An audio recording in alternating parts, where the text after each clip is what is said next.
Salut, c'est JF. Bienvenue à notre deuxième émission de Sauvage comme une image. J'espère que vous avez bien apprécié la première émission. Cette semaine, je vais vous parler de photos en voyage. Petite distinction à faire dès le départ. Photos en voyage, c'est différent de voyage photo. C'est un peu comme d'un côté des vacances, de l'autre côté un voyage safari. Je vais vous parler de concepts plutôt que de vous donner des informations techniques durant l'émission. Des concepts qui, je l'espère, vont changer votre façon de voir la photographie en vacances et surtout la façon de la pratiquer. Pour moi, il y a 3 niveaux ou 3 manières de faire des photos en vacances. La première que je vais appeler straight, c'est documentaire. J'étais là, j'ai vu ça, j'ai photographié ça. Il n'y a pas d'émotion, c'est juste une photo de la Tour Eiffel, point final. La deuxième est plus évocatrice.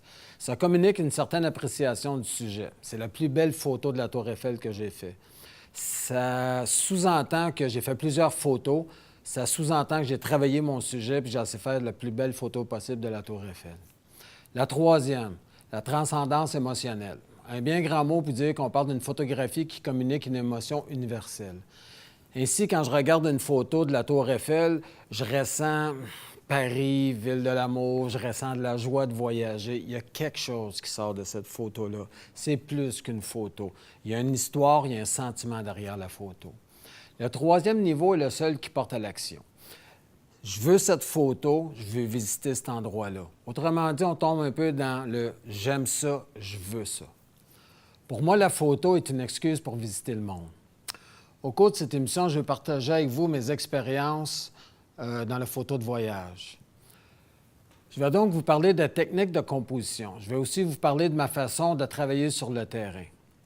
Le premier aspect est souvent le plus négligé, mais combien important c'est la préparation. Aujourd'hui, la qualité de votre préparation va être déterminante pour une expédition de photos.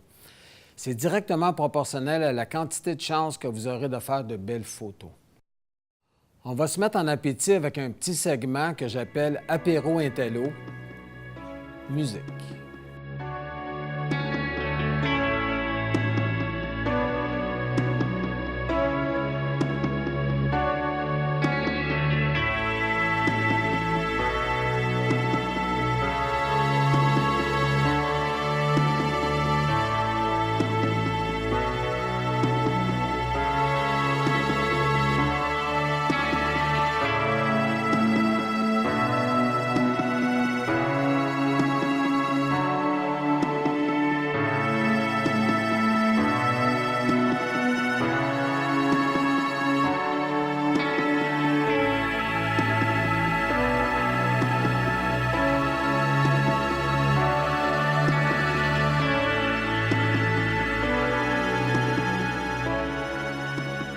Comme je l'ai dit plus tôt, je vais vous parler de la planification du voyage. Je suis habitué de me faire dire à quel point je suis chanceux de photographier des magnifiques animaux. Je souris quand les gens me disent ça, puis je réponds que j'essaie d'être prêt à recevoir de la chance. C'est un peu ce que j'appelle créer sa propre chance. Première des choses qu'il faut vraiment apprendre avant de partir en voyage, c'est son appareil photo. Il faut vraiment apprendre à connaître son appareil photo. C'est primordial de bien connaître votre appareil, de bien connaître les réglages, de savoir où sont les réglages.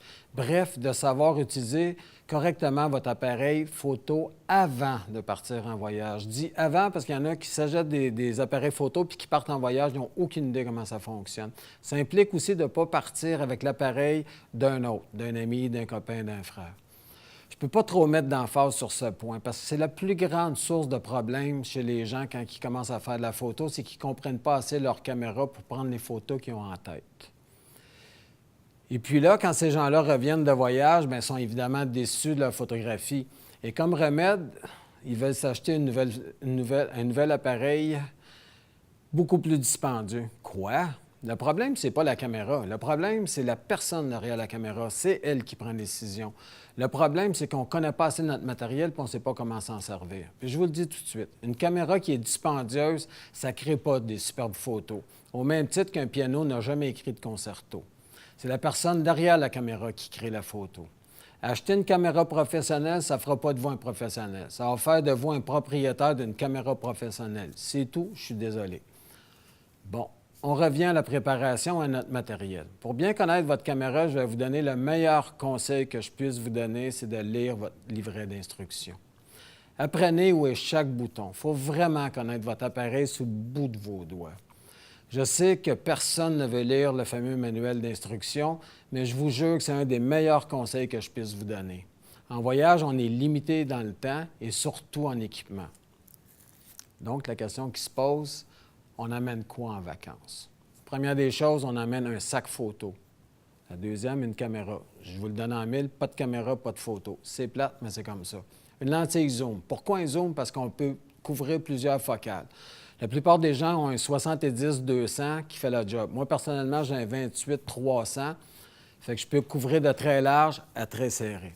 Des cartes mémoire, plusieurs. Ça ne coûte pas cher. Ça ne prend pas d'espace. Gênez-vous pas de la carte mémoire en masse. Batterie, chargeur.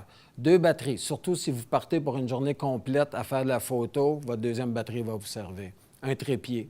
Il n'y a rien de mieux pour le focus, un trépied. Le kit de nettoyage. Vous allez sur le bord de la mer, il va y avoir du sable, il va y avoir de l'eau, il va y avoir toutes sortes de choses. Il faut nettoyer votre appareil. Une lumière LED, une petite flashlight. Si vous faites des photos de lever de coucher de soleil, c'est très important. Vous allez pouvoir voir où vous en allez puis vous ne péterez pas à fuse. Un sac Ziploc pour mettre les choses dedans, ça va le protéger de l'eau, ça va le protéger de tout ce qu'il y a alentour de vous autres. Puis pour les maniaques comme moi, mais ça prend un ordinateur, laptop pour transférer ces images et aussi amener vos adaptateurs si le besoin en est. Enfin, vous amenez votre manuel caméra parce que vous aurez comme ça de la lecture sur la plage. Je crois qu'il est important de faire un dry test avant de partir. Je suggère aux gens de préparer leur équipement comme s'ils partaient en expédition. On met tout dans un sac et on part au zoo ou sur le terrain pour photographier un paysage. C'est une bonne façon de vous assurer que vous avez tout le matériel dont vous avez besoin avec vous. Les câbles, les batteries, les cartes mémoire, etc. Pas toujours facile de trouver une batterie EN-EL15 en plein milieu du Mexique. Je vous le dis d'avance, si vous faites ce test-là, vous allez vous assurer que vous avez tout avec vous et vous n'aurez pas de mauvaise surprise. Le plus bel exemple d'une mauvaise préparation, c'est la carte mémoire. La plupart des gens remplissent leur carte mémoire en dedans de 4 heures. Ils arrivent à un endroit, ils photographient tout ce qu'ils voient, puis ils oublient qu'il leur reste 6 jours de vacances. Oups! N'oubliez pas, quand vous partez, vous êtes seul avec ce que vous avez apporté. Ça s'arrête là. Il est donc très important de se préparer de façon adéquate. Étudiez votre destination. Pour ça, il y a des livres guides. Les livres guides de voyage sont conçus pour le plaisir de mieux voyager. Il y a de nombreuses sections d'information voyage, il y a des renseignements pratiques, il y a des conseils voyage, il y a toutes sortes de choses pour améliorer votre voyage. Aussi, les photos du guide donnent une idée des photos possibles à faire sur les lieux. C'est une excellente façon de voir les opportunités de photos avant de partir. Le logiciel Google Earth. Google Earth offre bien plus que des images satellites. Google Earth permet d'explorer le monde sans quitter votre bureau. C'est enfin un des outils de vérification d'images les plus utiles. Vous pouvez vous rendre sur place puis voir la situation, voir le paysage avant de vous rendre, voir où sont placés les buildings, où tout est. C'est comme aller faire du repérage. L'autre logiciel qui est très bon aussi, c'est The Photographer Ephemeris. Ça, c'est un programme qui vous permet de connaître les répercussions de la luminosité solaire ou lunaire partout dans le monde à une date précise. En français, ça veut dire qu'avec ce logiciel-là, vous allez être capable de planifier une session de photo en sachant exactement où est le soleil à toute heure du jour, où est la lune à toute heure du jour ou de la nuit, surtout la nuit pour la lune. Je vous dirais que la préparation, en d'autres mots, c'est d'être au bon endroit au bon moment. On doit pouvoir se dire avant de partir, j'ai bien rodé mes outils, j'ai bien rodé ma technique. Je me suis familiarisé avec mes sujets et leur environnement pour être capable d'anticiper et de maîtriser les variables et les défis techniques, évidemment. Avec un peu de préparation, une connaissance de l'environnement dans lequel vous vous trouvez et la pratique de quelques techniques avant votre voyage, vous pouvez radicalement améliorer les chances d'avoir de la chance. Nous voici donc rendus au segment de notre émission « Derrière les clichés ». Cette semaine, je reçois Daniel Daigneault. Daniel est journaliste dans le domaine culturel au Québec. Bref, on a affaire ici à un passionné qui a une longue feuille de route dans le domaine du journalisme et des communications.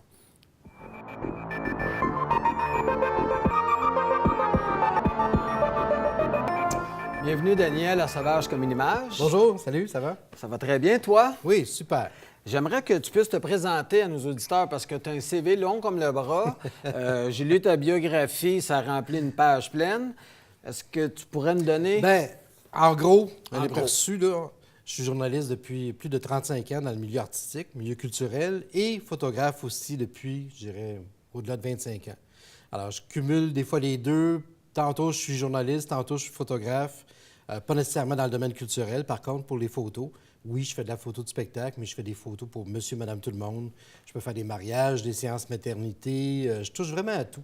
Je voulais pas me limiter, quand j'ai commencé à faire de la photo, à seulement un domaine en particulier. Tu sais. Je pourrais pas, mettons, comme demain matin, commencer à faire de la photo de bouffe pour un livre. Quoique j'ai déjà fait ça un peu, là, mais tu sais, c'est pas ma spécialité. Mais je pense que tu sais, des photos de maternité, des photos de mariage, des photos de famille, tout ça, il se passe quelque chose. Puis ça, c'est le genre d'affaires qui m'allume, comme faire des photos, évidemment, d'artistes en spectacle ou du portrait. Tu sais. Parlant de livres, tu as sorti un beau livre à la recherche du bonheur. Est-ce que tu pourrais nous en parler un peu, s'il te plaît? Oui, ce livre-là, c'est. En fait, il a été publié en mars dernier, Oui. en mars 2017, et c'était une façon de, justement, de mettre de l'avant mes deux passions, c'est-à-dire faire des entrevues et faire des photos. Donc, j'ai rencontré, le titre, c'est 50 personnalités, mais entre toi et moi, il y en a 56 en tout. Donc, 56 entrevues avec des gens super connus, d'autres moins connus, et je faisais les photos en même temps. Donc, on faisait l'entrevue qui durait parfois 1 heure 30. Puis après ça, on était comme, l'artiste était détendu, puis là, on faisait les photos. Puis souvent en lumière naturelle, tu sais. Soit à l'extérieur ou à l'intérieur, mais moi, je travaille beaucoup en lumière naturelle. Alors, quand c'était dans des hôtels, par exemple, ou chez les gens comme tels que je rencontrais, dans leur appartement ou leur maison, je suis toujours à la recherche de la fenêtre, du bon éclairage pour avoir la photo que je veux, insister, mettons, sur les yeux de telle vedette qui sont comme plus frappants qu'une autre personnalité, tu sais. Il faut aller chercher les points forts. Fait que pour ça, la lumière naturelle, moi, je m'amuse beaucoup avec ça. Ah, tu vois, parce que la plupart des gens que je connais qui font du portrait, ça va être plutôt de la lumière artificielle, justement, pour être capable d'aller chercher jusque dans l'œil. Ouais. D'aller chercher la petite caractéristique de la personne. Fait que toi, tu arrives à faire la même chose, mais avec de la lumière naturelle. Bien, j'aime mieux la lumière naturelle. Vraiment, là, j'en ai fait en studio. Je fais encore régulièrement des photos du portrait en studio, mais c'est pas ma tasse de thé. Puis en studio, t'es limité. Tu as une toile de fond, tout ça. Tandis que quand je fais des photos en location, mettons dans un loft ou dans un hôtel, bien, tu sais, à droite, tu as quelque chose, à gauche, tu as quelque chose. Oups, regardons, il y a un divan qui est là, qui est intéressant. La fenêtre est intéressante, puis oups, il y a un mur en miroir. En tout cas, tu sais, tu peux exploiter vraiment tout ce que tu as autour de toi. Tandis qu'en studio, bien, à moins d'avoir un méga studio, tu peux entrer une moto, un fauteuil, et ainsi de suite. Tu sais, tu peux changer tes décors, mais pour ce qui est d'aller chercher le portrait, le bon portrait, le regard, tout ça, moi, je réussis à... En tout cas, c'est de la pratique, je te dirais, là, puis c'est souvent de la chance aussi, là. C'est d'aller chercher ce que tu veux exactement, tu veux qu'il ressorte, là, tu sais. Mais quand tu me parles de chance, ça me fait un peu sourire parce que les gens qui ont de la chance, la plupart du temps, c'est des gens qui sont bien préparés. C'est vrai, ça. Puis en entrevue aussi, quand tu fais des entrevues, si tu n'es pas préparé, ça paraît. Mais si tu connais ton sujet, tu connais la personne que tu vas interviewer, bien, ça t'aide, évidemment. Alors, c'est la même chose pour les photos, mais tu sais, souvent, ça arrive. À un moment donné, je suis allé sur le bord de la rivière des Mélides, ici à Laval, en me disant, il doit bien y avoir des canards pas loin. Tu sais, j'en voyais de temps en temps. Puis, ça. Puis je me suis installé à plat ventre, sur le bord couché dans la roche, puis en attendant qu'il y ait des canards, puis j'en voyais au loin, puis, tu sais, la chance a fait que là, le maman canard est venu pas loin de moi, avec ses petits en dessous d'elle, puis tout ça, puis, tu sais, c'était comme arrangé avec le gars des vues, quasiment, là, tu sais, c'était juste là, j'avais mon zoom, j'étais placé parfaitement, puis tu le sais, toi, t'en fais beaucoup de photos avec des animaux, des fois, oups, si t'arrive quelque chose d'inattendu, tu dis, ah, je suis chanceux, tu sais. Mais c'est la même chose en spectacle. Quand je fais des photos d'artistes sur scène, tu as toujours l'artiste qui a son micro collé. Idéalement, il faut que tu connaisses les chansons pour savoir qu'à un moment donné, il y a comme ce qu'on appelle un bridge musical, puis que là, il va retirer son micro pour soit faire chanter le monde, soit se retourner vers ses musiciens. Fait que c'est ce moment-là qu'il faut que tu saisisses, tu sais. Fait que c'est de la patience, mais en même temps, tu te dis, ah tiens, le chanteur, il est là, puis il y a un spot bleu qui est là, qui arrive dessus. OK, je vais cadrer ça avec le spot dans le coin. Puis là, s'il peut se tourner de ce côté-là, puis là, à ce moment-là, c'est là que tu peux avoir un peu de chance, puis qu'il arrive exactement ce que tu souhaitais, tu sais. Il se tourne vers la lumière, il enlève le micro, puis pouf, tu fais ta photo, tu sais. Fait que Fait qu'il y a beaucoup d'anticipation. Oui, l'anticipation puis la rapidité. Là, tu ne peux pas comme passer à côté. Là, tu sais. OK. Fait qu'on est prêt, on attend le bon moment, puis on shoot. Parce que moi, c'est la difficulté que j'ai eue. J'ai déjà fait de la photo du spectacle, puis c'était ça, le micro, l'éclairage qui change, à essayer de balancer tout ça. Puis quand je regarde tes photos, t'es dessus. Bien, comme je te dis, c'est de la pratique aussi, mais c'est important, tu sais. Il y en a que les photographes qui m'ont dit, ben non, t'as pas besoin de connaître tes chansons. Oui, c'est important. Si tu connais la chanson, tu sais qu'après après le couplet, il y a le refrain, puis après le refrain, oups, il y a un petit truc musical, puis tu sais qu'il ne chantera pas, bien, il ne gardera pas son micro collé sur lui comme ça, tu sais. J'ai fait des photos de John Hallyday au Festival d'été de Québec, quand il est venu il y a quoi, 4-5 ans à peu près. Puis c'était exactement ça. Lui, il chantait là, avec le micro dans la bouche, là, carrément. C'est vraiment s'entend que proche. ça fait Là. pas des belles photos. Puis là, tu connais les chansons, puis là, à un moment donné, tu te dis, t'espères qu'il va leur tirer le micro. Puis là, à un moment donné, il y avait un duo avec Marie-Mé. Fait que là, quand Marie-Mé chante, bien, forcément, il baisse son micro, tu sais. Fait que là, oups, c'est le moment de faire la photo. C'est le moment magique. Oui, oui. Puis l'éclairage, tu contrôles comment? Parce que ça change tellement vite dans un spectacle. Tu passes ton temps à jouer avec ton appareil, dans le fond, tu sais. Puis, évidemment, tu as toujours la base, tu vas t'installer, tu vas regarder, bon, l'éclairage que ça a l'air, mais un show rock, tu sais, c'est évidemment différent de spectacle d'un artiste plus tranquille, qui a un éclairage assez comme limité, tu sais. Okay. Mais un show rock, bien là, quand ça va commencer à bouger pas mal, un show comme Éric Lapointe, par exemple, là, faut que tu sois à l'affût, puis le spot qui était bleu, là, oups, c'est devenu rouge, puis ainsi de suite, tu sais. Fait que, évidemment, moi, j'ai connu l'époque où tu faisais des photos avec des films, puis que rendu à 34, tu disais, oups, il m'en reste peut-être une, tu sais. Oui, je pense. C'est ça. Mais là, avec le numérique, ben, tu sais, tu peux en faire des photos, puis tu peux. C'est un jeu d'essai puis d'erreur, puis t'en fais, puis à un moment donné, tu te dis, oups, tu sais que tu viens de l'avoir, la bonne photo. Là, tu sais. C'est la même chose avec des enfants aussi. Tu sais. J'ai fait, justement, hier, des photos avec des enfants, puis des petits-enfants, là, tu sais, de 18 mois, puis tout ça, puis ça bouge à droite, ça bouge à gauche. Puis il faut que tu sois, à un moment donné, comme patient, mais toujours comme à l'affût, puis pas juste espérer que parce que tu vas appeler l'enfant comme ça, ou tu vas faire un coucou, qui va se retourner vers toi. Il faut que tu sois comme, toujours comme en stand-by. Là. OK. Selon toi, qu'est-ce qui fait qu'une photo est réussie? Quand tu es content de toi, là, c'est à quel moment? Écoute, ça dépend du genre de photo que tu fais. Mais tu vois, je te parlais de mes canards tantôt. Là. Oui. Quand je l'ai fait, la photo, je me suis dit, ça va être super, je suis sûr, j'ai hâte de la voir. J'avais hâte de partir, puis d'aller chez nous, puis transférer ça, puis voir ça sur mon ordi. T'sais. Fait que quand tu as l'idée de base, quand tu vas faire une photo avec quelqu'un, que tu vas faire des photos, tu te dis, OK, une telle, mettons, je veux faire un genre de portrait, je sais pas, vraiment comme je veux avoir une fille qui a l'air songeuse ou quoi. Quand tu vas chercher cette émotion-là, dans le fond, c'est beaucoup d'émotions de la photo, tu sais. Puis moi, j'essaie justement d'aller chercher ces émotions-là chez les gens. Sur mon site, mon thème, si tu veux, c'est des photos qui parlent. Puis c'est exactement ça. Je pense qu'une photo, ça se doit de parler, ça doit... Tu sais, tu peux pas regarder une photo, c'est comme un tableau, tu sais. Tu peux pas regarder ça puis te dire « Oh, ça m'intéresse pas. » Faut qu'il y ait une histoire dans C'est ça, la il photo. faut qu'il y ait quelque chose qui se passe. Tu sens qu'il y a une émotion. Quand c'est des chanteurs ou des chanteuses qui sont sur scène, qui ont chaud, la sueur, puis ça, tu vois qu'il y a quelque chose qui s'est passé, là, tu sais. Fait que c'est de capter ces moments-là. Fait que je te dirais qu'une photo réussie, c'est vraiment de pouvoir revenir chez vous avec la photo que tu espérais faire quand tu es parti, tu sais.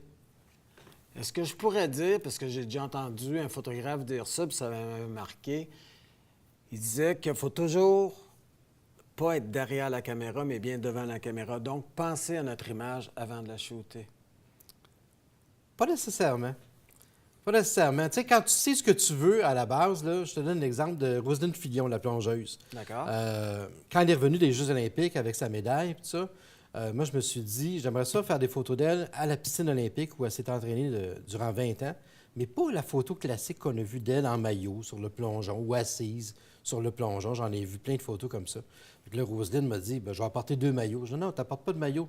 Ah. Tu viens habillé comme tu es, puis si ça te tente, on va aller dans le creux, on va faire des photos dans l'eau, juste sur le rebord, puis tu vas t'amuser, puis tu fais aller tes pieds dans l'eau, puis tu sais, ça ne te dérange pas de te mouiller, puis d'avoir des jeans mouillés, puis ça, non, parfait, OK, on le fait. Fait que, tu sais, j'avais mon idée à la base de cette photo-là, puis ça a donné exactement ce que je voulais, tu sais, puis l'émotion était là, puis évidemment, quand le sujet embarque dans le jeu, bien là, je veux dire, t'es sûr de pouvoir réussir quelque chose qui a de l'allure, tu sais. Justement, je me posais la question, le fait que tu travailles avec des artistes, la plupart du temps, ça fonctionne comment? Parce qu'on a toujours l'impression qu'ils sont un peu prima-donna, que tu peux faire ça, mais tu peux pas faire ça. T'arrives-tu à faire pas mal ce que tu veux? Je te dirais que c'est un peu... évidemment, quand tu connais les artistes, tu sais, j'ai la chance de les connaître tous depuis 35 ans, tu sais. Fait que c'est facile d'arriver puis de dire, OK, j'aimerais ça faire une photo avec toi puis que ça ressemble un peu à ça, puis qu'on fasse quelque chose que, tu sais, mettons, tu sais, Charles Lafortune, on va monter sur le toit du bureau où tu travailles, puis avec le vieux port en arrière-plan, puis je veux que tu aies l'air comme bien cool, bien relax. Tu sais, tu y expliques, puis tu l'as, la photo, là, tu sais.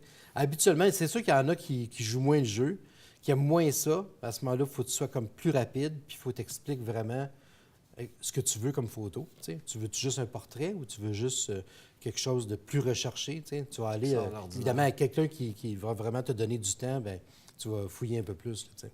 Dans toutes les photos que tu as prises, laquelle qui t'a marqué le plus, puis pourquoi? Seigneur, il y en a beaucoup. Je te dirais, à un moment donné, je suis allé à New York, à l'atelier de la peintre Corneau. Oui. J'avais réussi à me faire inviter là, puis tu sais, un atelier, écoute, super grand, immense, avec toutes ces grandes toiles disposées sur les murs. Puis j'avais l'impression, tu sais, de vivre un moment privilégié, là, tu sais, d'arriver là, puis comme un moment unique, tout seul avec elle, à faire des photos et à faire une entrevue aussi. Je faisais les deux, tu sais. Puis là, bon, évidemment, elle est décédée, puis après ça, je regardais ces photos-là, je me disais, bon, c'était, tu sais, t'as encore plus le sentiment d'avoir vécu quelque chose de spécial, tu sais. Ou comme récemment, je suis allé faire Jean-Pierre Ferland chez lui. Ouais. Puis je suis débarqué là, puis c'était à l'occasion de la sortie de son nouvel album. Puis on se connaît depuis 30 ans. Fait que là, il me dit, tu sais que tu es le premier journaliste qui va entendre l'album. Fait que je te fais écouter ça, puis tu me dis qu'est-ce que tu en penses. Fait que là, c'est le travail du journaliste, puis on jase comme deux vieux chums. Puis à un moment donné, il est venu le temps de faire les photos, puis tu sais, super cool, il sait, tu sais, un vieux routier comme Jean-Pierre Ferland, il sait qu'il faut prendre le temps pour faire des photos.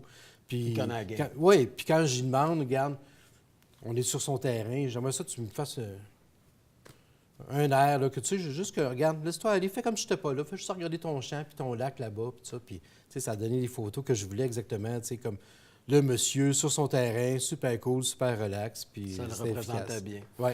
Avant de terminer, j'aimerais que tu donnes des conseils aux gens qui nous écoutent à la maison. Quelqu'un qui veut faire de la photo professionnelle, quel conseil tu pourrais lui donner? Soyez passionné. Il faut être passionné, curieux, puis rapide, puis ouvert aux suggestions aussi. Souvent, les gens vont me dire Ah, je veux des belles photos de maternité. Ça te dérange-tu si je t'envoie des photos, tu sais, pour te donner une idée de ce que je voudrais? Bien oui, envoie-moi-en, puis à partir de ça, moi, je vais construire la séance photo, puis on va travailler ensemble. Parce que quand tu fais des photos avec quelqu'un, entre autres, c'est pas comme le photographe et le sujet, c'est comme une équipe, dans le fond. Tu sais, que tu fasses des photos du portrait ou des photos de famille, puis ça, j'essaie, moi, autant que possible, que les gens en viennent à m'oublier, à oublier qu'il y a un photographe, puis que ça soit naturel. Puis bon, prenez votre verre de vin, trinquez entre vous autres, faites comme si je n'étais pas là, tu sais. Puis à ce moment-là, tu captures des moments vraiment comme... Unique. Oui, unique, puis les gens ne posent pas pour la caméra, tu sais.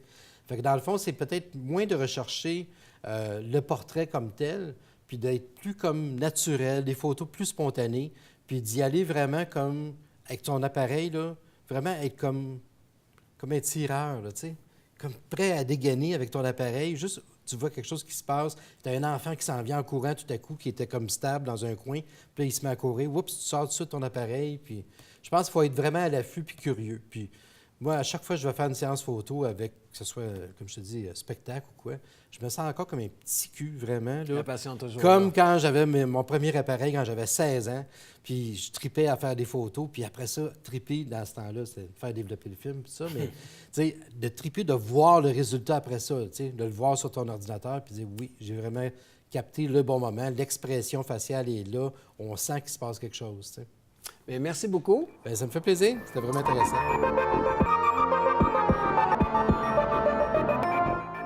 On est rendu au truc de la semaine. Cette semaine, je vais vous montrer comment nettoyer votre appareil correctement. Il y a 2 temps qu'on nettoie notre appareil avant d'aller prendre des photos parce qu'on ne veut pas qu'il y ait rien sur la lentille. En revenant, parce qu'on ne veut pas qu'il y ait rien sur la lentille non plus. La plupart des gens, ce qu'ils vont faire, c'est qu'ils vont tout de suite commencer avec un linge, ils vont frotter. Si jamais vous avez quelque chose qui est abrasif, là, on parlait de photos en vacances, du sable, vous allez scraper une lentille, c'est certain. Moi, ce que je vous conseille, c'est d'acheter ça. La première chose que vous avez besoin pour nettoyer, c'est ça. On prend la lentille doucement, puis on s'approche à peu près à 2 pouces. Puis là, on nettoie parfaitement tous les gros grains. De toute façon, la plupart du temps, sont très faciles à voir. Fait qu'on y va. Ça peut prendre 1 minute, ça peut prendre 2 minutes, ça dépend toujours de ce que vous avez. Mais comme ça, vous allez éviter d'égratigner votre lentille. Deuxième chose à faire, c'est un petit balai comme ça. La même chose, on part toujours du centre en faisant des ronds vers l'extérieur. Fait qu'on y va vraiment doucement comme ça. Puis on se dirige tranquillement vers l'extérieur, puis on s'assure évidemment qu'il n'y a pas de morceaux, rien. On le fait 1 ou 2 fois comme ça, tout doucement. Ça va enlever tout ce qui est poussière et choses du genre. Après ça, on peut sortir nos petites choses comme ça, nos petites serviettes. La bonne vieille façon qu'on m'a enseignée, c'est que le meilleur liquide, on l'a déjà avec nous. On part du centre, on s'en va vers l'extérieur. On refait la même chose. On va vers l'extérieur. Je vous dis de prendre votre haleine parce que la plupart du temps, les gens vont vous vendre des petits liquides. Ça va laisser des couches et ça va maganer votre lentille en même temps. La plupart du temps, ce qui va arriver, c'est que, le terme français, je ne l'ai pas, c'est coaté. Votre lentille est déjà protégée et vous allez enlever tranquillement cette protection-là en utilisant des divers liquides. Ce qui est important de faire aussi, c'est les autres articles de votre caméra. Dans un couvercle comme ça, il y a une quantité énorme de sable qui va s'accumuler. On ne s'en rend pas compte. C'est très volatile. On le nettoie bien. On peut commencer avec ça ou le balai, un des deux. Là, il n'y a pas de danger d'égratignure. On peut le faire avec ça. Et évidemment, les articles comme ça aussi, ça ramasse du sable sur le côté. Il faut vraiment bien les nettoyer avant et après. Je voudrais en profiter pour vous remercier. Je pense qu'on a eu une excellente émission, on a eu une excellente invitée. J'aimerais bien ça vous revoir la semaine prochaine avec notre 3e émission. Bonsoir à tout le monde, au plaisir de se revoir.